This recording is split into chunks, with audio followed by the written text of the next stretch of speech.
Imagine this, a young woman, barely in her mid-20s, 6 months pregnant, standing outside her apartment door on a chilly autumn morning. So nervous, he's excited, texting the man she believes will be the father of her child, the man she thinks will finally leave his wife to start a new life with her. But within hours, she will be dead, and the last person she ever sees will not be the man she loves, but his wife. What would drive someone to plan and commit such a brutal act? Was it love, betrayal, or something much darker, something boiling beneath the surface for months? Today I'm going to take you inside a story that shocked an entire community. A story of deception, broken promises, and a murder that was as personal as it was violent. And along the way I'll ask you to think about this. Could you spot the red flags before it was too late? This is a story that will make you question everything you think you know about love, loyalty, and the devastating consequences of betrayal. It's a story about three people whose lives became so intertwined that when the truth finally came to light, it would destroy them all. But most importantly, it's a story about recognizing the warning signs before they turn deadly. Before we go any further, a quick thank you to all of you who've been supporting Crime Vault. Your comments, your shares, your dedication, that's what keeps these stories alive. If you're new here, please consider subscribing. It's free, and it helps us continue to bring you these deep, detailed investigations every week. Hit that notification bell, because every day we dive deep into cases that will stay with you long after the video ends. October 15th, a date that would forever change multiple families. The morning started like any other in the quiet residential complex on Maple Street. Children heading to school, commuters grabbing their morning coffee, the usual rhythm of suburban life. But by noon, that peaceful routine would be shattered by a discovery that would send shockwaves through the entire community. The crime scene was small, but it told a story. A single-bedroom apartment, Unit 4B, on the second floor of what neighbors described as a safe, family-friendly building. The front door was slightly ajar, the first sign that something was terribly wrong. Inside, a toppled lamp, shattered glass scattered across the hardwood floor, and the unmistakable trail of a struggle that had moved from the living room into the bedroom. In the bedroom, a young woman, unresponsive, lying beside her bed in a pool of blood. Her name was Jessica Martinez, 24 years old, 6 months pregnant with what would have been her first child. Her unborn child, gone with her. The medical examiner would later determine that both mother and baby had died from blunt force trauma to the head. Police would quickly determine that this was no random act of violence. Nothing was stolen. The apartment hadn't been ransacked for valuables. Jessica's purse sat untouched on the kitchen counter, her jewelry still in place. The victim had been targeted, and the suspect, someone shockingly close to her. The positioning of the body, the nature of the injuries, the personal items left undisturbed, everything pointed to someone who knew Jessica personally, someone who had come to that apartment with a specific purpose, someone driven by emotions so intense that it had exploded into deadly violence. As Detective Rodriguez began processing the scene, one detail stood out above all others. On Jessica's nightstand, partially hidden beneath an overturned picture frame, was a pregnancy ultrasound photo. Written on the back in Jessica's handwriting were the words, "Our little miracle, can't wait to tell everyone about us." That ultrasound photo would become a crucial piece of evidence, but in that moment it told Detective Rodriguez everything she needed to know about motive. This wasn't just about Jessica, this was about the baby she was carrying, and whoever killed her had very personal reasons for wanting that child to never be born. To understand this crime, we need to understand Jessica Martinez. Born and raised in a close-knit Hispanic family, Jessica was the youngest of 3 daughters. Her parents, Maria and Carlos Martinez, had immigrated to the United States when Jessica was just 2 years old, working multiple jobs to build a better life for their children. Jessica was everything her parents had hoped for in a daughter. She excelled in school, graduated with honors, and landed a job as a marketing coordinator at a prestigious consulting firm downtown. Her colleagues described her as ambitious, kind-hearted, and someone who lit up every room she entered. But Jessica had one weakness that would ultimately prove fatal. She fell hard and fast for men who were emotionally unavailable. Her sister Carmen later told investigators that Jessica had a pattern of choosing men who couldn't fully commit to her, men who kept her at arm's length, always promising more but never delivering. Jessica's apartment on Maple Street was her pride and joy. She had saved for 2 years to afford the security deposit and first month's rent. The one-bedroom unit might have been small, but Jessica had decorated it with care, family photos, plants that she nurtured religiously, and inspirational quotes taped to her bathroom mirror. Friends described Jessica as someone who desperately wanted a family of her own. At 24, she felt like she was behind schedule compared to her friends who were getting married and having children. This desire for family, for belonging, would make her vulnerable to the wrong kind of man. Jessica's best friend Sarah Chen spent countless hours in that apartment listening to Jessica analyze text messages from men she was dating. Sarah later testified that Jessica had an almost childlike faith in people's promises. She wanted so badly to believe that the right man would choose her, would build a life with her, that she often ignored obvious red flags. In the months leading up to her death, Jessica had become increasingly secretive about her personal life. Sarah noticed that Jessica stopped talking about the men she was seeing. She stopped asking for advice about relationships. When Sarah asked directly, Jessica would just smile and say she was working on something special. That something special was her relationship with a married man, a relationship that Jessica believed would end with him leaving his wife, a relationship that Jessica was convinced was different from all the others, a relationship that would cost her everything. The irony wasn't lost on Detective Rodriguez as she interviewed Jessica's friends and family. Here was a young woman who had everything going for her: a good job, her own apartment, people who loved her. She could have had any single man she wanted. Instead, she chose the one man who could never truly be hers. And that choice would put her directly in the path of a woman who had already decided that Jessica Martinez needed to disappear. Jessica's pregnancy had changed everything for her. According to her sister Carmen, Jessica had never been happier. She talked constantly about baby names, about converting her small office area into a nursery, about finally having the family she had always dreamed of. She truly believed that the baby would be the catalyst that would bring her and her married lover together permanently. What Jessica didn't know, what she couldn't have known, was that her pregnancy had also changed everything for another woman. A woman who had no intention of sharing her husband with anyone. A woman who saw Jessica not as a person, but as a threat that needed to be eliminated. David Collins was 36 years old, successful, and by all outward appearances a devoted husband. He worked as a senior financial advisor at one of the city's most prestigious investment firms, earning a six-figure salary that afforded him and his wife a comfortable lifestyle in the suburbs. Colleagues described David as charming but reserved. He had a way of making clients feel like they were his only priority, but he rarely socialized outside of work functions. He was the kind of man who could command a room when he needed to, but preferred to observe from the sidelines. David had met his wife Linda in college. They had dated for 4 years before getting engaged, and by all accounts their early years of marriage were happy. Friends from that time remembered dinner parties at their home, couples vacations, and what seemed like a genuine partnership. But something had shifted in the Collins marriage over the past few years. David had become distant, working longer hours, traveling more frequently for business. Linda began to suspect that her husband was having an affair, but David was skilled at explaining away her suspicions with logical excuses and just enough attention to keep her doubts at bay.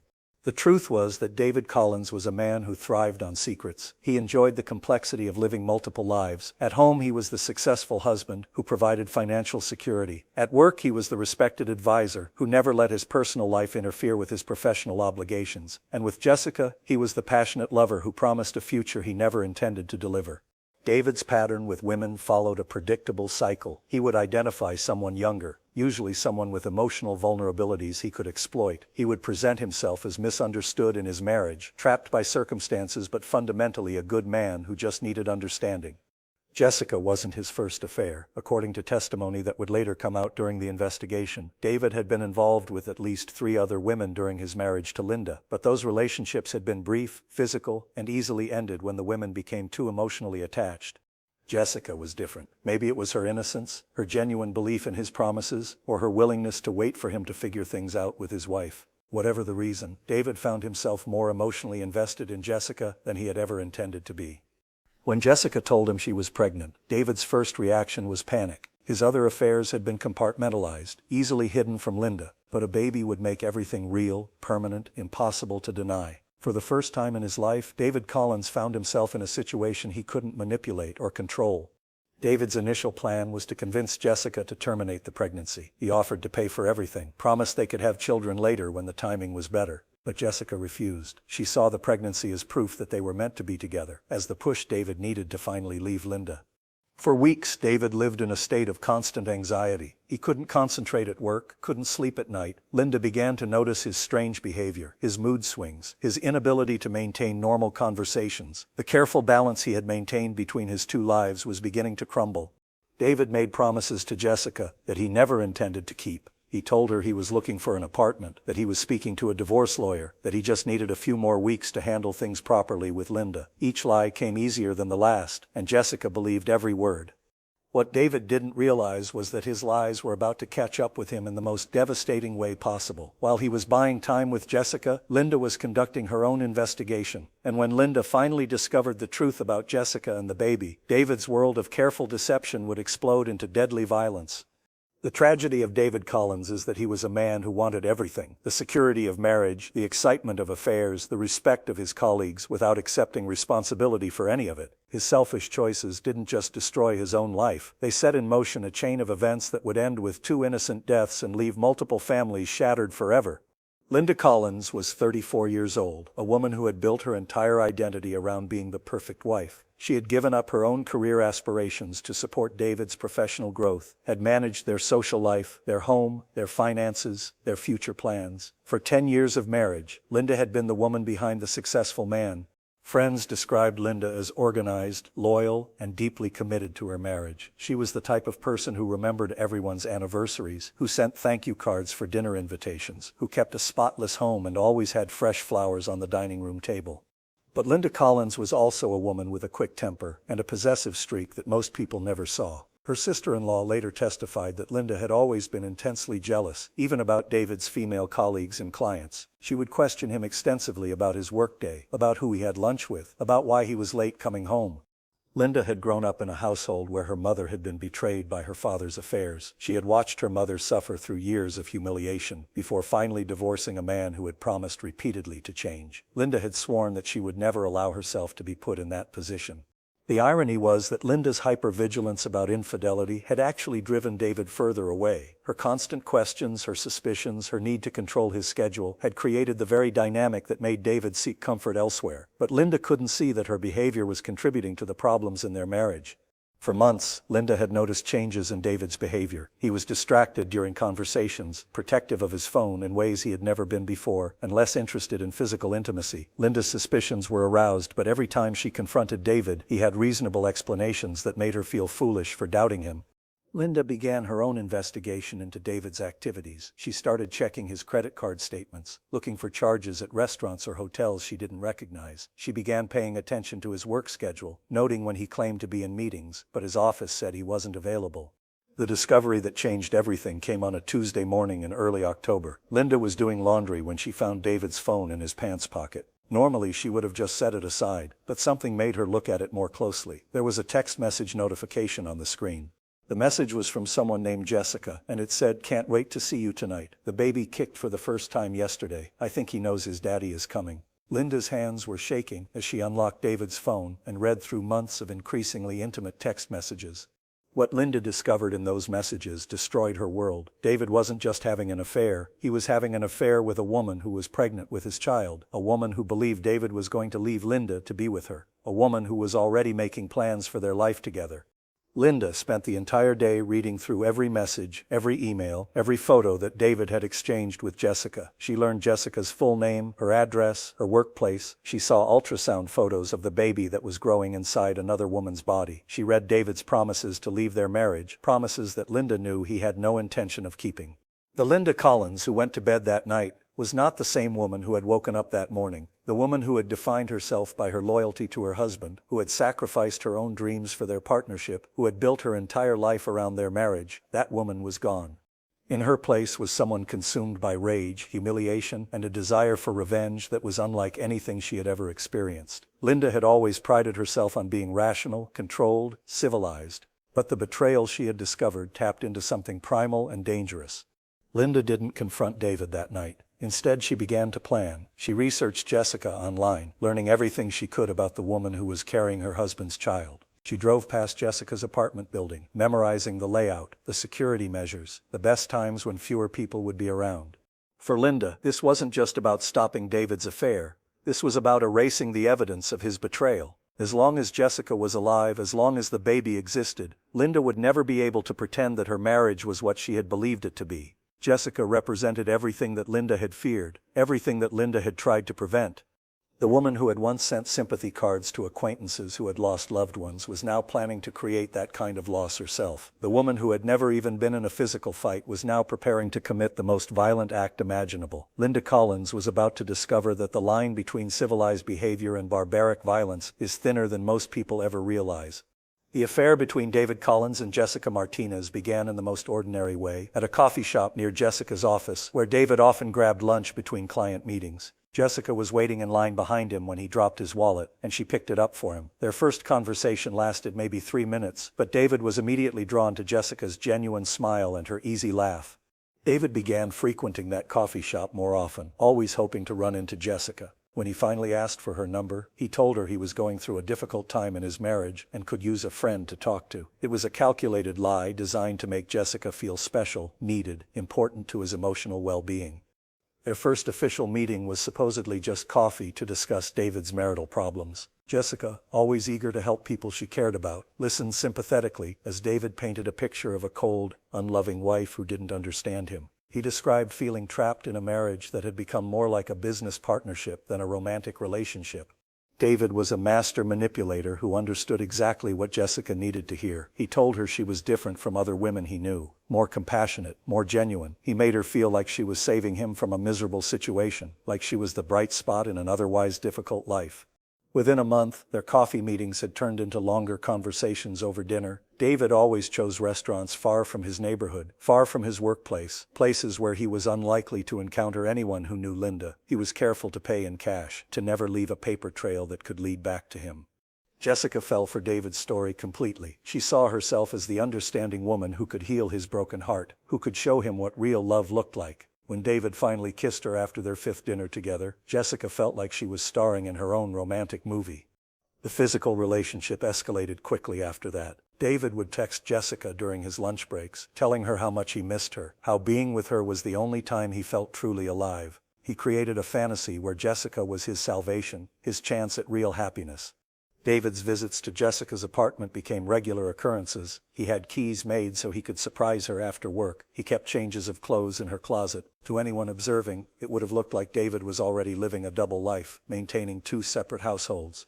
For Jessica, the secrecy was painful but necessary. David convinced her that they needed to be careful until he could properly end his marriage. He told her that Linda was vindictive, that she would try to destroy his career if she discovered the affair before he was ready to leave. Jessica accepted these explanations because she wanted to believe in their future together. The turning point came when Jessica missed her period. She took 3 pregnancy tests before she was convinced, then spent an entire weekend deciding how to tell David. When she finally called him with the news, there was a long silence on his end that made her heart sink. David's reaction to the pregnancy news revealed the first cracks in his carefully constructed persona. Instead of joy or even surprise, he responded with practical questions. Was she sure? Had she seen a doctor? What were her plans? For the first time, Jessica heard something in David's voice that sounded almost cold. But David recovered quickly, telling Jessica that he was just shocked, that he needed time to process the news. Within a few days he was back to his charming self, talking about how the baby would be the push he needed to finally leave Linda, how this was actually perfect timing for them to start their life together. Jessica began making plans immediately. She researched prenatal care, started looking at baby furniture online, even began thinking about whether they would need a bigger apartment. She was planning for a future that David had no intention of giving her. As the pregnancy progressed, Jessica's expectations grew, while David's anxiety intensified. She wanted to tell her family about the relationship, wanted to start making their romance public. David continued to stall, always with reasonable excuses about timing and legal complications.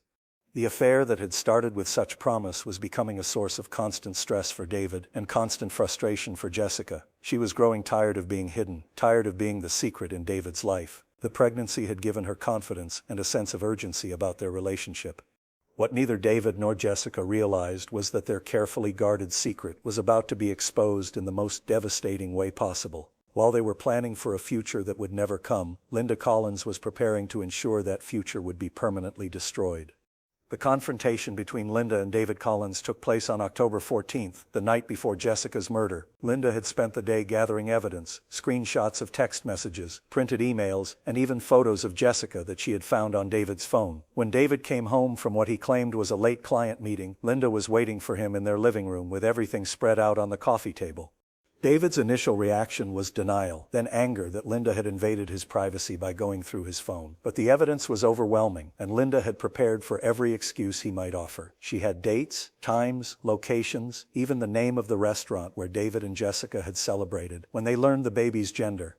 According to neighbors who later testified, the argument between David and Linda was the loudest domestic disturbance anyone could remember in their quiet subdivision. Voices were raised to the point of screaming, and at one point something heavy was thrown against a wall, hard enough to rattle the windows of the house next door.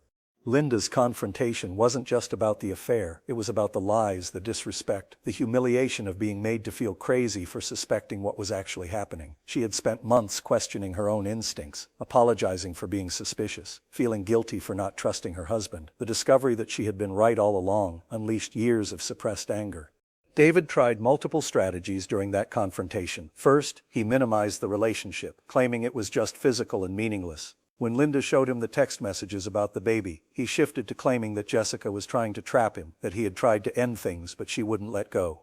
Linda's response to each of David's explanations became increasingly volatile. She threw his belongings across the room, screamed that 10 years of marriage meant nothing to him, demanded to know how many other women there had been. For Linda, this wasn't just about Jessica, this was about every lie, every suspicion she had been made to feel guilty about, every time David had made her feel like she was being unreasonable.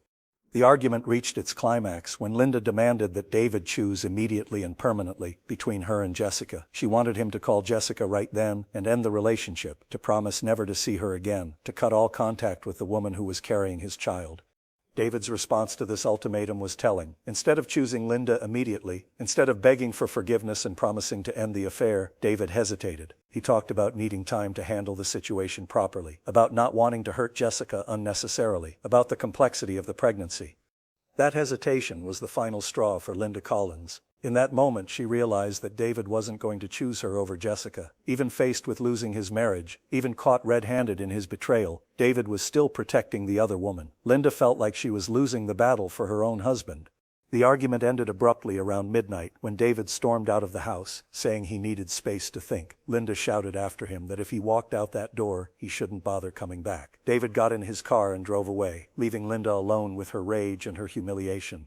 Linda spent the rest of that night in a state of emotional chaos. She alternated between devastating grief over the loss of her marriage and burning anger at the woman she held responsible for destroying her life. In Linda's mind, Jessica wasn't just the other woman. She was the architect of Linda's humiliation. By dawn on October 15th, Linda had made a decision that would change everything. She wasn't going to wait for David to choose between them. She wasn't going to compete with a younger woman for her own husband's attention. She was going to eliminate the competition permanently. Linda later told investigators that she never planned to kill Jessica, that she only intended to confront her, to make her understand the damage she was causing to a marriage and a family. But the evidence would show that Linda Collins spent that morning preparing for violence. She put on clothes she could throw away, brought gloves to avoid leaving fingerprints, and armed herself with a weapon. The woman who had never committed so much as a traffic violation was about to become a murderer, and the man whose selfish choices had set this tragedy in motion was about to lose everything he had tried so desperately to hold on to. October 15th began as a normal Tuesday for Jessica Martinez. She had a prenatal appointment scheduled for that afternoon, and she was excited to share the latest ultrasound photos with David. Jessica had no idea that her world was about to collide with Linda Collins in the most violent way possible. Linda left her house at approximately 10:30 a.m., driving her silver Honda Accord toward Jessica's apartment complex. Security footage from nearby businesses would later show Linda's car making several passes by the building before she finally parked in a visitor spot around 11:15 a.m. Linda sat in her car for nearly 20 minutes, watching the entrance to Jessica's building. Later analysis suggested she was waiting for the right moment, when fewer people would be around to witness her arrival. The building's security system recorded Linda entering through the main door at 11:37 a.m. Jessica was home alone, taking a sick day from work because of morning sickness that had been particularly severe the past few days. She was wearing comfortable maternity clothes, probably expecting a quiet day of rest before her doctor's appointment. She had no reason to suspect that anyone other than David knew where she lived. The knock on Jessica's door came at approximately 11:40 a.m. When Jessica looked through the peephole, she saw a woman she didn't recognize, an older woman, well-dressed, who looked upset but not threatening. Jessica later made the fatal mistake of opening her door to see what this stranger wanted. Linda's initial approach was deceptively calm. She introduced herself as David's wife and asked if she could come in to discuss the situation like adults. Jessica, shocked but trying to remain composed, allowed Linda into her apartment. This decision to let Linda inside sealed Jessica's fate. According to the crime scene reconstruction, the conversation between Linda and Jessica started in the living room and quickly escalated into an argument. Linda's voice grew louder as she accused Jessica of destroying her marriage, of being a homewrecker who was trying to steal another woman's husband. Jessica tried to defend herself, explaining that David had told her his marriage was over, that he was planning to leave Linda anyway. This revelation that David had been lying to both women only intensified Linda's rage. She realized that her husband had been manipulating everyone involved. The physical altercation began when Linda grabbed the ultrasound photos that were lying on Jessica's coffee table and tore them up. Jessica tried to retrieve the pieces and Linda pushed her away violently. Jessica, 6 months pregnant and off balance, fell backward into the lamp that would later be found toppled at the crime scene. What happened next transformed Linda Collins from an angry wife into a killer. As Jessica struggled to get up, Linda picked up a heavy ceramic vase from Jessica's bookshelf. The first blow struck Jessica on the side of the head, causing her to cry out in pain and fall to her knees. Instead of stopping, instead of helping, instead of calling for medical assistance, Linda struck again and again. The rage that had been building for months, the humiliation of discovering her husband's betrayal, the fear of losing everything she had built her identity around, it all exploded in those moments of deadly violence. Jessica tried to defend herself, tried to protect her unborn child, but Linda's assault was relentless. The struggle moved from the living room toward the bedroom as Jessica attempted to escape, to reach her phone, to somehow get help, but Linda was determined to finish what she had started. The final blows were delivered in the bedroom, where Jessica ultimately collapsed. The medical examiner would later determine that Jessica had suffered multiple skull fractures, that she had died quickly from her injuries. The baby, who Jessica had been so excited to meet, died with her. Linda stood over Jessica's body for several minutes, according to her later confession. The reality of what she had done began to sink in. The woman who had never hurt another person in her life had just committed the most violent act imaginable. She had murdered not just Jessica, but an unborn child as well. Linda's attempts to cover up the crime were hasty and ultimately ineffective. She tried to wipe down surfaces she had touched, but missed several key areas. She took Jessica's phone, thinking she could delete evidence of David's affair, but didn't realize that text messages were automatically backed up to the cloud. Linda left Jessica's apartment at approximately 12:20 p.m., nearly 40 minutes after she had arrived. The security footage shows her walking calmly to her car, but enhanced analysis reveals that her clothes were disheveled and she was carrying a bag that she hadn't brought in with her, a bag containing her bloody clothes and the murder weapon. By the time Linda arrived home, David was waiting for her. He had decided to try to reconcile with his wife, to end his affair with Jessica, and focus on saving his marriage. Linda greeted him at the door with a smile, acted as if nothing had happened, even suggested they go out for lunch to celebrate a fresh start. What David didn't know was that while he was making plans to end his affair, Linda had already ended it permanently. The woman he had been texting with that morning, making promises to, planning to see later that day, she was already dead. And the wife who was smiling at him, suggesting they work on their marriage, had blood on her hands. Jessica's body was discovered at 3:47 p.m. by her landlord, who had come to check on her after she missed her prenatal appointment. Dr. Patricia Chen at Women's Health Associates had called Jessica's emergency contact, her sister Carmen, when Jessica failed to show up for her scheduled ultrasound. Carmen had immediately driven to Jessica's apartment, but when no one answered her knocks, she contacted the building management. The landlord, concerned about Jessica's advanced pregnancy, used his master key to enter the apartment. What he found inside would haunt him for the rest of his life. Detective Maria Rodriguez arrived at the scene within 30 minutes of the initial 911 call. With 15 years of experience investigating homicides, she immediately recognized this as a crime of passion rather than a random act of violence. The personal nature of the attack, the location of the injuries, the undisturbed state of Jessica's valuables, everything pointed to someone who knew the victim personally.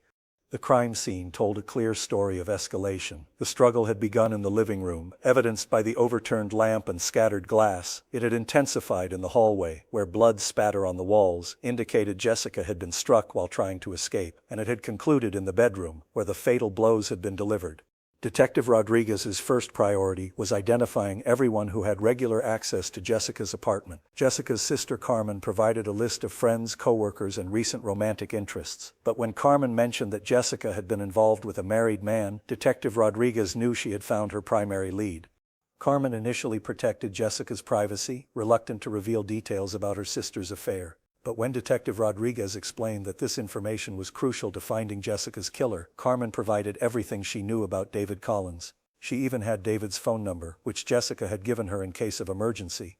The first attempt to contact David Collins was unsuccessful. His office said he had called in sick that morning and wasn't expected back until the following day. His home phone went directly to voicemail. Detective Rodriguez made a note to follow up with David as soon as possible, but she also began investigating other possibilities. The apartment building's security system provided crucial evidence. Cameras at the entrance showed everyone who had entered and exited the building that morning. Detective Rodriguez spent hours reviewing footage, looking for anyone suspicious, anyone who didn't belong in the building. At 2:15 a.m., Detective Rodriguez found what she was looking for. The security footage clearly showed a woman entering the building at 11:37 a.m. and leaving at 12:20 p.m. The timestamp put her in the building during the estimated time of Jessica's murder. The woman was well-dressed, appeared to be in her 30s, and most importantly, she was not a resident of the building. Enhancement of the security footage revealed even more crucial details. The woman was carrying a large purse when she entered the building, but when she left, she was also carrying a plastic shopping bag that she hadn't brought with her. Her demeanor was noticeably different, calm when entering, agitated and hurried when leaving. Detective Rodriguez's next step was to trace the license plate of every car that had entered the visitor parking area that morning. The security system didn't have cameras in the parking lot, but it did record license plate numbers at the entrance gate. One plate number would prove to be the breakthrough the investigation needed. The silver Honda Accord registered to Linda Collins had entered the visitor parking area at 11:15 a.m. and exited at 12:25 p.m. When Detective Rodriguez ran Linda's name through the system, she discovered that Linda Collins was married to David Collins, the same David Collins that Jessica's sister had identified as Jessica's lover. This connection changed everything. Detective Rodriguez now had a suspect with clear motive, opportunity, and means. Linda Collins was a scorned wife who had discovered her husband's affair with a pregnant woman. She had been at the scene during the time of the murder, and she had left the building carrying something she hadn't brought with her. Detective Rodriguez's next call was to the district attorney's office. The evidence was strong enough to obtain a search warrant for the Collins home and Linda's vehicle. But the detective wanted to interview both David and Linda before executing the warrant, hoping to catch them in lies that would strengthen the case. The call to David Collins came at 6:30 p.m. on October 15th. David answered on the second ring, and Detective Rodriguez could immediately tell that something was wrong. David's voice was shaky, uncertain, and when the detective identified herself as investigating a homicide, David's first question was, "What homicide?" Detective Rodriguez asked David to come to the police station to answer some questions about Jessica Martinez. There was a long pause before David responded, and when he did, his voice was barely above a whisper. "What happened to Jessica?" The genuine shock and fear in David's voice convinced Detective Rodriguez that David had no idea Jessica was dead. David arrived at the police station 40 minutes later, accompanied by Linda. This surprised Detective Rodriguez, who had only asked to speak with David, but Linda insisted on coming, saying she wanted to support her husband during what she assumed would be a routine questioning about someone from his work. The interview with David Collins lasted 3 hours. Initially, David tried to downplay his relationship with Jessica, describing her as just a casual acquaintance from the coffee shop near his office. But when Detective Rodriguez revealed that Jessica was pregnant and had been telling people David was the father, David's composure cracked completely. David broke down and confessed to the affair, but insisted he had nothing to do with Jessica's death. He provided a detailed timeline of his activities. That morning he had been at home with Linda until 10 a.m., then had gone to his office to catch up on paperwork. His colleagues confirmed seeing him there from 10:30 a.m. until he left around 2 p.m. While David was being interviewed, Linda Collins waited in the police station lobby. Detective Rodriguez had assigned Officer Janet Mills to observe Linda discreetly. Officer Mills later reported that Linda appeared nervous, constantly checking her phone, and at one point, she was seen cleaning her fingernails obsessively, a behavior that would later prove significant. When Detective Rodriguez finally interviewed Linda, she found a woman who was remarkably composed for someone whose husband had just confessed to an affair. Linda expressed appropriate shock about Jessica's death, claimed she had never heard Jessica's name before that day, and provided an alibi for the morning of the murder that seemed airtight. Linda claimed she had spent the morning at home doing housework, then had gone grocery shopping around 11 a.m. She provided receipts from 2 different stores, time-stamped at 11:45 a.m. and 12:30 p.m. On the surface, it appeared that Linda had a solid alibi that would eliminate her as a suspect. But Detective Rodriguez noticed several inconsistencies in Linda's story. The grocery stores Linda claimed to visit were in opposite directions from her home, making the timeline tight if not impossible. More importantly, Linda volunteered information that she hadn't been asked for, specifically mentioning that she hadn't left her neighborhood that morning. The interview ended with Detective Rodriguez thanking both David and Linda for their cooperation and asking them not to leave town while the investigation continued. As they left the police station, Officer Mills observed Linda grabbing David's arm tightly and whispering something to him urgently. David nodded and appeared to be agreeing to whatever Linda was telling him. That night, Detective Rodriguez reviewed all the evidence collected so far: the security footage, the license plate records, Linda's behavior at the police station, and the inconsistencies in her alibi. All pointed to one conclusion: Linda Collins had murdered Jessica Martinez. But Detective Rodriguez needed more evidence before she could make an arrest. The break in the case would come from an unexpected source. At 11:47 p.m. that night, Detective Rodriguez received a call from David Collins. He was calling from a hotel room, and his voice was shaking as he said, "I think I know who killed Jessica, and I think my life might be in danger." David Collins's late-night call to Detective Rodriguez would prove to be the turning point in the investigation. David had returned home after the police interview to find Linda in their bedroom, burning clothes in the fireplace, clothes that David recognized as the ones Linda had been wearing that morning. When David confronted Linda about the burning clothes, she initially claimed she was just doing some overdue spring cleaning. But when David pressed her, pointing out that she was burning perfectly good clothes in the middle of October, Linda's story began to fall apart. According to David's statement to police, Linda eventually admitted that she had gone to Jessica's apartment that morning. But even in her confession to David, Linda maintained that she had only intended to talk to Jessica to convince her to end the affair. Linda claimed that Jessica had attacked her first and that she had acted in self-defense. David didn't believe Linda's version of events. He had seen Jessica many times, and she was not a violent person. Moreover, Jessica was 6 months pregnant and unlikely to physically attack anyone, especially the wife of the man she loved. David realized that Linda had committed murder, and he was terrified about what she might do next. Detective Rodriguez arranged to meet David at the police station immediately. This time David came alone, and he provided a complete account of his affair with Jessica, his confrontation with Linda the night before, and what he had observed when he returned home after the police interview. David's information gave Detective Rodriguez everything she needed to obtain an arrest warrant for Linda Collins. But the detective decided to execute the search warrant first, hoping to find physical evidence that would make Linda's conviction certain. The search of the Collins home began at 6 a.m. on October 16th. Linda answered the door in her bathrobe, claiming she had been sleeping and had no idea why police were at her house. She maintained her composure, even as officers began searching through her belongings, continuing to insist that she had never heard of Jessica Martinez before the previous day. The first piece of evidence found was in the fireplace. Despite Linda's attempts to burn the clothes she had worn during the murder, investigators were able to recover fabric fragments that tested positive for Jessica's blood. Linda's explanation that she had been burning old clothes was quickly disproven. In Linda's car, forensic specialists found additional evidence that would prove crucial at trial. Despite Linda's attempts to clean the vehicle, luminol testing revealed blood spatter in the trunk area. DNA analysis would later confirm that this blood belonged to Jessica Martinez. Perhaps most damaging was the discovery of Jessica's cell phone in Linda's purse. Linda had taken the phone from the crime scene, apparently hoping to delete evidence of David's affair, but she hadn't realized that the phone's GPS tracking had recorded its movement from Jessica's apartment to the Collins home. Faced with overwhelming physical evidence, Linda Collins was arrested at 2:30 p.m. on October 16th, less than 30 hours after Jessica's murder. She was charged with first-degree murder, murder of an unborn child, and tampering with evidence. Bond was denied due to the severity of the charges, and Linda's demonstrated capacity for violence. Linda's initial response to the arrest was continued denial. She insisted that the evidence had been planted, that David was framing her to cover up his own crime, that the police investigation was flawed. But as the evidence mounted, Linda's defense strategy began to shift.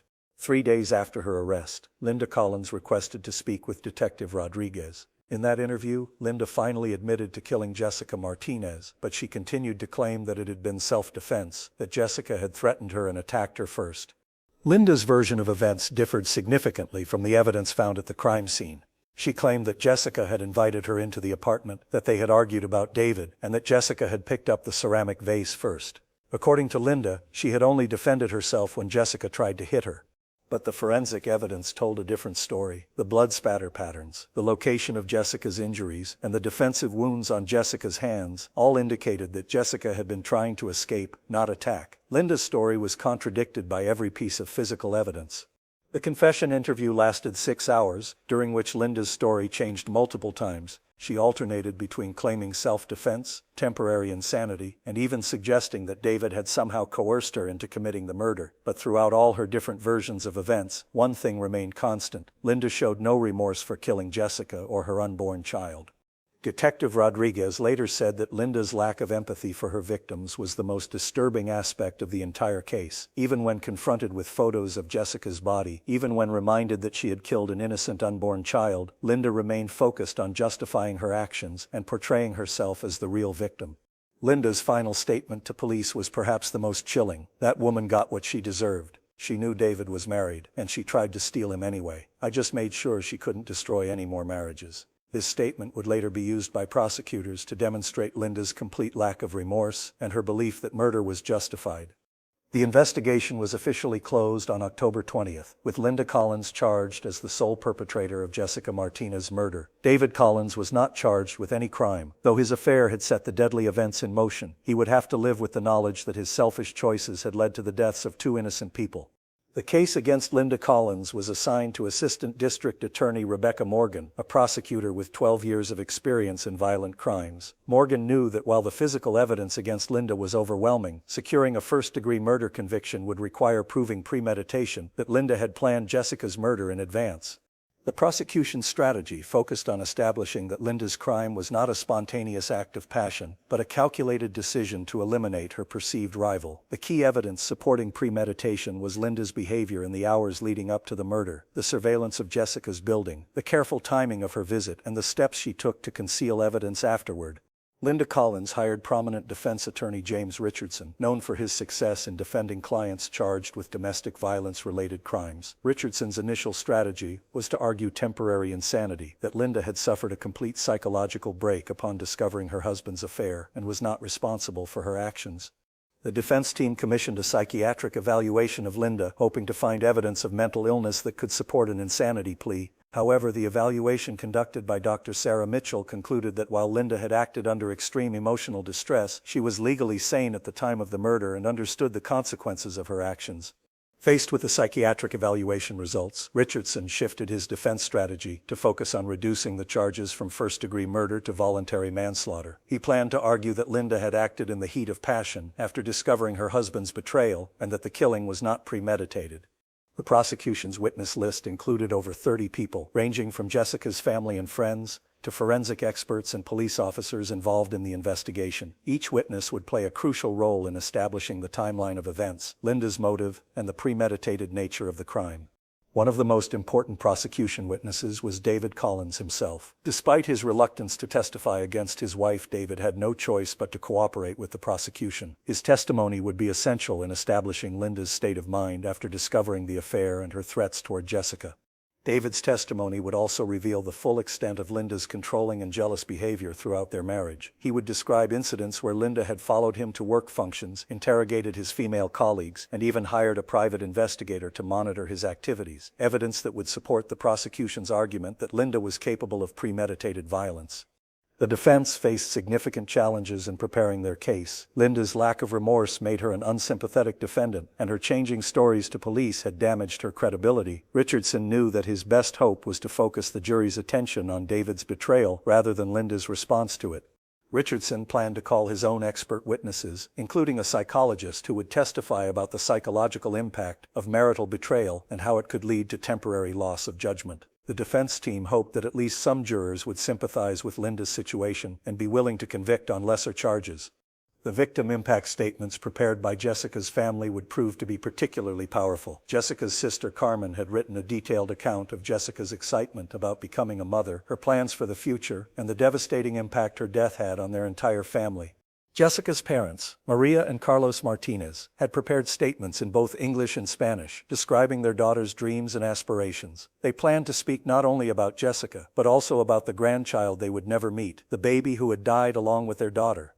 The prosecution also faced the challenge of presenting the brutal crime scene evidence to the jury without overwhelming them. The photos of Jessica's injuries were graphic and disturbing, but necessary to demonstrate the violent nature of Linda's attack and to counter any claims of self-defense. As the trial date approached, both sides prepared for what they knew would be an emotionally charged proceeding. The case had attracted significant media attention, and the courthouse was expected to be crowded with reporters and observers. The judge ordered additional security measures to ensure the safety of all participants. Jury selection would prove to be particularly challenging, as the case involved adultery, domestic violence, and the murder of a pregnant woman, issues that evoke strong emotions in potential jurors. Both sides knew that the composition of the jury could determine the outcome of the trial. The trial of Linda Collins began on March 15, nearly 5 months after Jessica Martinez's murder. The courthouse was packed with reporters, Jessica's family and friends, and curious members of the public who had followed the case in the media. Linda Collins entered the courtroom, wearing a conservative navy blue suit, her hair pulled back, presenting the image of a respectable suburban housewife. Judge Patricia Hawthorne presided over the trial, bringing 30 years of experience to one of the most emotionally charged cases her courtroom had ever seen. Judge Hawthorne immediately established strict rules about courtroom behavior and media coverage, making it clear that she would not tolerate any disruptions during the proceedings. Jury selection took 3 full days, with attorneys questioning over 200 potential jurors. Many were dismissed because they had strong feelings about adultery, domestic violence, or crimes against pregnant women. The final jury consisted of 8 women and 4 men, ranging in age from 28 to 67, representing diverse backgrounds and life experiences. Assistant District Attorney Rebecca Morgan delivered the prosecution's opening statement with methodical precision. She described Jessica Martinez as a young woman full of hope for the future, excited about becoming a mother, planning a life with the man she loved. She painted Linda Collins as a woman consumed by jealousy who chose murder over divorce. Morgan's opening statement emphasized the premeditated nature of the crime. She described Linda's surveillance of Jessica's building, her careful timing, and her attempts to destroy evidence afterward. This was not a crime of passion, Morgan told the jury. This was cold, calculated murder, designed to eliminate a perceived threat to the defendant's marriage. Defense attorney James Richardson's opening statement took a dramatically different approach. He acknowledged that Linda had killed Jessica, but asked the jury to consider what would drive a previously law-abiding woman to such an extreme act. He described Linda as a devoted wife who had been emotionally destroyed by her husband's betrayal. Richardson painted David Collins as the real villain in the case, describing him as a manipulative man who had destroyed 2 women's lives through his selfish actions. He argued that Linda had acted in a moment of temporary insanity brought on by the devastating discovery of her husband's affair and the pregnancy. The prosecution's first witness was Detective Maria Rodriguez, who methodically walked the jury through the crime scene investigation. Using photographs and diagrams, Rodriguez described the evidence of struggle, the blood spatter patterns, and the defensive wounds on Jessica's body that contradicted any claims of self-defense. Rodriguez's testimony established the timeline of the murder and Linda's presence at the crime scene. She described the security footage, the license plate records, and the physical evidence found in Linda's car and home. Her professional, detailed presentation made a strong impression on the jury. The medical examiner, Dr. Robert Chen, provided testimony about Jessica's injuries that was difficult for everyone in the courtroom to hear. He described multiple skull fractures, brain trauma, and the fact that both Jessica and her unborn child had died from blunt force trauma. His testimony established that Jessica had been struck at least 7 times with the ceramic vase. Jessica's sister Carmen took the stand on the second day of testimony, providing emotional details about Jessica's excitement about her pregnancy and her belief that David was going to leave his wife. Carmen's testimony was interrupted several times as she broke down crying, and several jurors were visibly moved by her grief. David Collins was the prosecution's star witness, though his testimony proved to be a double-edged sword. While David provided crucial evidence about Linda's threats and behavior after discovering the affair, his obvious guilt and discomfort made him an unsympathetic witness who drew angry looks from both the jury and spectators. David's testimony revealed the full extent of Linda's jealous and controlling behavior throughout their marriage. He described how she had monitored his activities, questioned him about female colleagues, and even followed him to work events. This evidence supported the prosecution's argument that Linda was capable of premeditated violence. Under cross-examination, defense attorney Richardson attacked David's credibility and character, forcing him to admit to lying to both his wife and his mistress for months. Richardson suggested that David was testifying against Linda to avoid being charged as an accessory to murder, painting him as a coward who was willing to sacrifice his wife to save himself. The forensic evidence presented by the prosecution was overwhelming. Blood spatter expert Dr. Michelle Torres demonstrated how the blood patterns at the crime scene were consistent with a sustained one-sided attack, not a struggle between 2 people. DNA evidence linked Linda to the crime scene, and Jessica's blood to Linda's car. The prosecution's final witness was Jessica's mother, Maria Martinez, who provided a victim impact statement that left hardly a dry eye in the courtroom. Speaking in accented English, she described Jessica's dreams of becoming a mother, her excitement about the baby, and the devastating impact her death had on their family.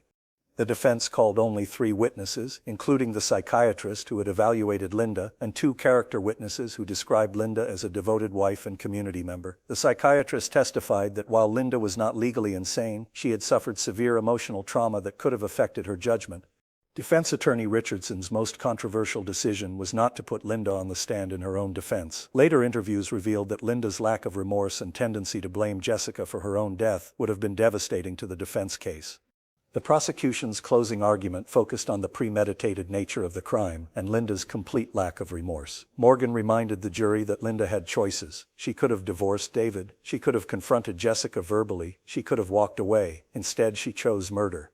Richardson's closing argument was passionate but ultimately ineffective. He asked the jury to consider Linda's emotional state and to convict on lesser charges of voluntary manslaughter rather than first-degree murder. He argued that Linda had acted impulsively after suffering the worst betrayal a wife could experience.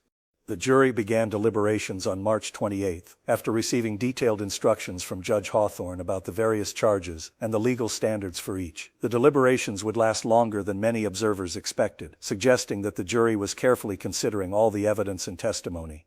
After 4 days of deliberation, the jury reached a verdict in the case of the People versus Linda Collins. The extended deliberation time had created tension in the courthouse, with Jessica's family fearing that a hung jury might force a retrial. When the jury finally announced they had reached a decision, the courtroom was packed beyond capacity. Judge Hawthorne called the court to order as Linda Collins stood beside her attorney to hear the verdict. Linda showed no emotion as the jury foreman, a 45-year-old construction supervisor named Michael Torres, stood to deliver the decision that would determine the rest of her life. On the charge of first-degree murder in the death of Jessica Martinez, the jury found Linda Collins guilty. On the charge of unlawful killing of an unborn child, the jury also found Linda Collins guilty. The unanimous verdicts meant that Linda would face life in prison without the possibility of parole. The moment the verdicts were read, Jessica's family erupted in a mixture of relief and grief. Her sister Carmen collapsed, sobbing into her mother's arms, while Jessica's parents held each other tightly. David Collins, who had been sitting in the back of the courtroom, put his head in his hands and wept. Linda Collins showed no visible reaction to the verdicts. She remained standing calmly beside her attorney, showing the same lack of emotion that had characterized her behavior throughout the trial. Her only response was a slight nod when Judge Hawthorne asked if she understood the verdicts.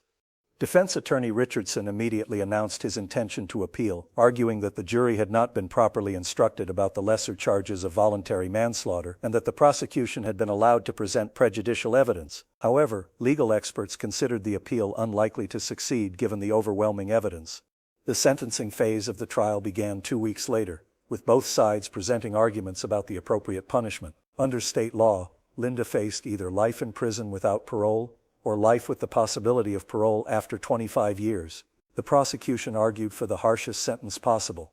Assistant District Attorney Morgan's sentencing argument focused on the particularly heinous nature of the crime, the murder of a pregnant woman and her unborn child. She emphasized Linda's lack of remorse, her attempts to cover up the crime, and the devastating impact on Jessica's family.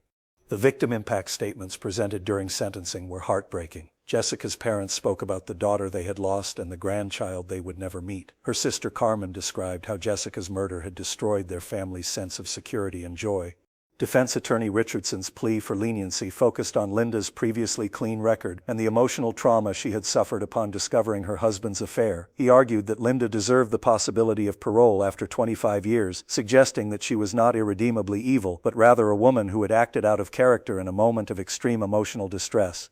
Several of Linda's friends and family members provided character references, describing her as a devoted wife, loyal friend, and active community member before the murder. Her sister testified that Linda had never shown any signs of violence and had always been the peacemaker in family disputes. However, these character references were undermined by testimony from David Collins about Linda's controlling and jealous behavior throughout their marriage. The prosecution also presented evidence of Linda's attempts to manipulate the investigation, including her lies to police and her attempts to destroy evidence. Judge Hawthorne's sentencing decision was delivered on April 18, nearly 6 months after Jessica's murder. The judge noted that while she considered Linda's lack of prior criminal history, the premeditated nature of the crime, and Linda's complete lack of remorse warranted the harshest possible sentence. Judge Hawthorne sentenced Linda Collins to life in prison without the possibility of parole for the murder of Jessica Martinez, plus an additional 15 years for the unlawful killing of an unborn child. The sentences would run consecutively, ensuring that Linda would spend the rest of her life in prison. In delivering the sentence, Judge Hawthorne made a statement that would be widely quoted in media coverage. The defendant made a conscious choice to take two innocent lives rather than deal with her marital problems through legal and civilized means. The brutality of this crime and the defendant's complete lack of remorse demonstrate that she poses a permanent danger to society. Linda Collins was immediately remanded to the State Women's Correctional Facility to begin serving her sentence. She was escorted from the courtroom in shackles, still showing no emotion, even as Jessica's family watched from the gallery. Her appeals would continue for several years, but none would be successful.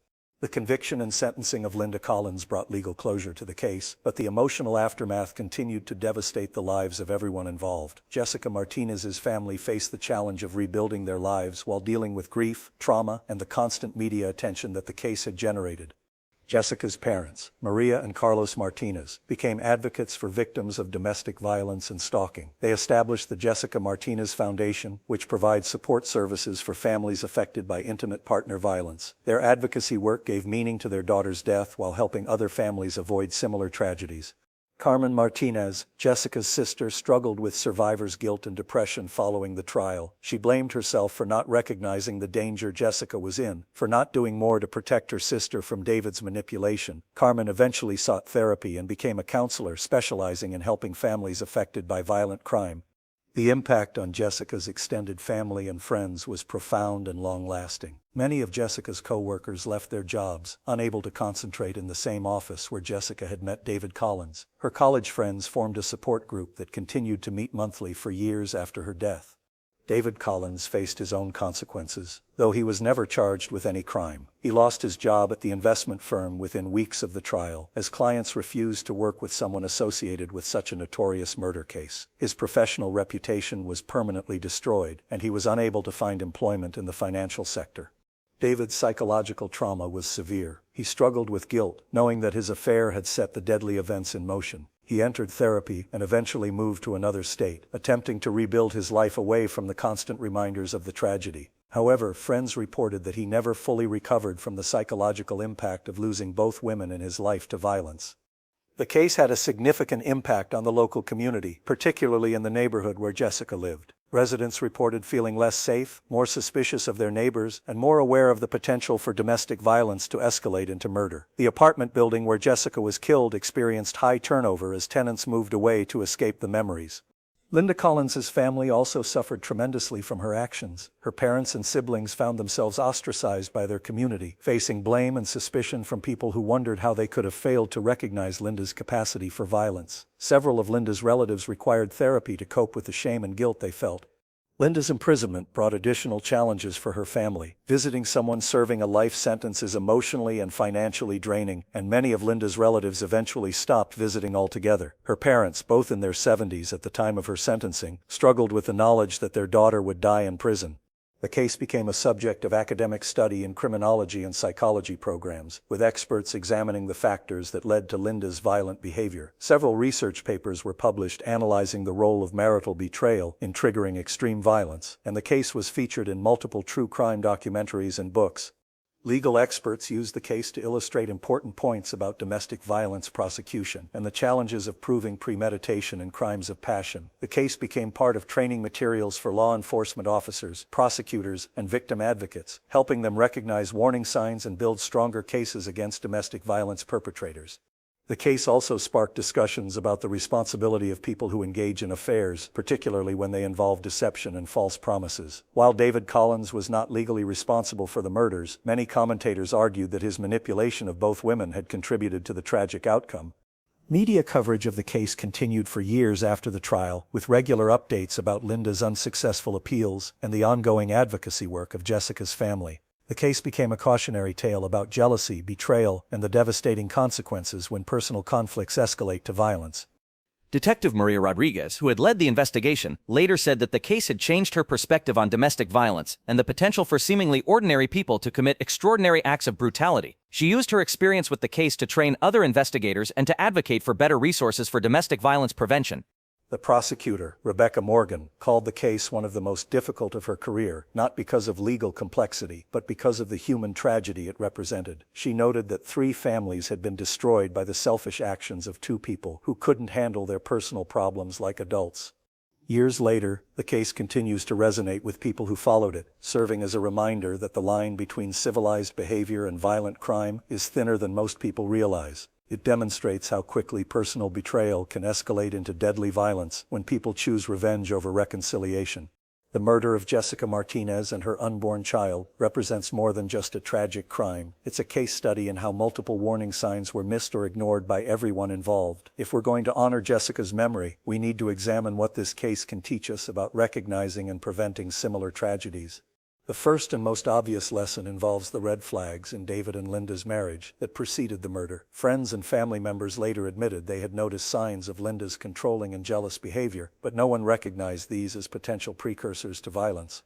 Linda's pattern of monitoring David's activities, questioning him extensively about his interactions with other women, and showing up unexpectedly at his work events were classic signs of possessive behavior that can escalate to violence. These behaviors should never be dismissed as normal marital concerns or signs of a woman who simply loves her husband deeply.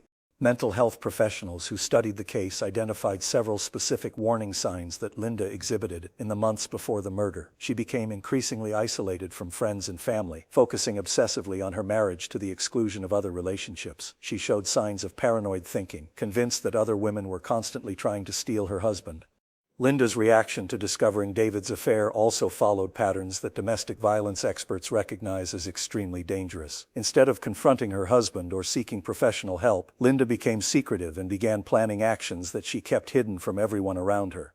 The most critical warning sign was Linda's statement to a neighbor just days before the murder. Some women don't know when to back off, and sometimes they need to be taught a lesson. At the time, the neighbor thought Linda was just venting about a work situation. In retrospect, this was a clear threat that should have been taken seriously.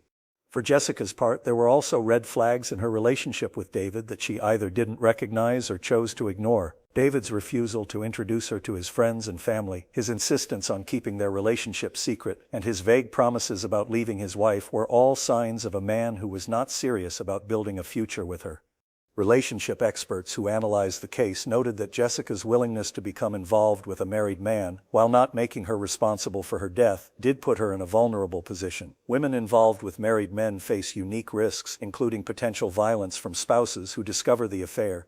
Jessica's pregnancy added an additional layer of danger that she didn't fully appreciate. Pregnant women involved with married men are at significantly higher risk of violence from jealous wives, as the pregnancy represents permanent evidence of the affair and an ongoing connection between the lovers. The case also highlights the importance of having strong support systems and being honest with friends and family about relationship situations. Jessica's secrecy about her affair meant that no one in her life could offer perspective or warning about the potential dangers she faced. One of the most tragic aspects of the case is that Jessica had actually expressed concerns to her sister about David's wife finding out in the weeks before her murder, but Carmen later admitted that she had dismissed these concerns, telling Jessica that David's wife probably wouldn't care since the marriage was supposedly ending anyway. Mental health professionals emphasize that the case demonstrates the critical importance of taking threats seriously, even when they come from people who have never been violent before. Linda Collins had no history of physical violence, but her escalating verbal threats and possessive behavior should have been recognized as warning signs of potential danger. The case also illustrates how economic and emotional dependence can contribute to dangerous situations. Linda had built her entire identity around being David's wife, giving up her own career and social connections. When that identity was threatened, she felt she had nothing left to lose, making her capable of extreme actions. Law enforcement officials who studied the case developed new protocols for investigating domestic violence situations involving extramarital affairs. They recognized that traditional approaches focused on current or former intimate partners might miss the danger posed by jealous spouses of people involved in affairs. Domestic violence advocates used the case to expand their educational programs to include information about the risks faced by people involved with married individuals. They emphasized that while having an affair doesn't justify violence, it does create additional safety concerns that need to be addressed. The case has been used in training programs for healthcare workers, social service providers, and other professionals who might encounter people in dangerous relationships. It demonstrates the importance of asking direct questions about safety and taking all threats seriously, regardless of who makes them. Perhaps the most important lesson from this tragedy is that violence can come from unexpected sources, and that anyone, regardless of their background, education, or social status, is capable of extreme actions when they feel their world is being destroyed. Recognition of warning signs and intervention by trained professionals might have prevented this tragedy.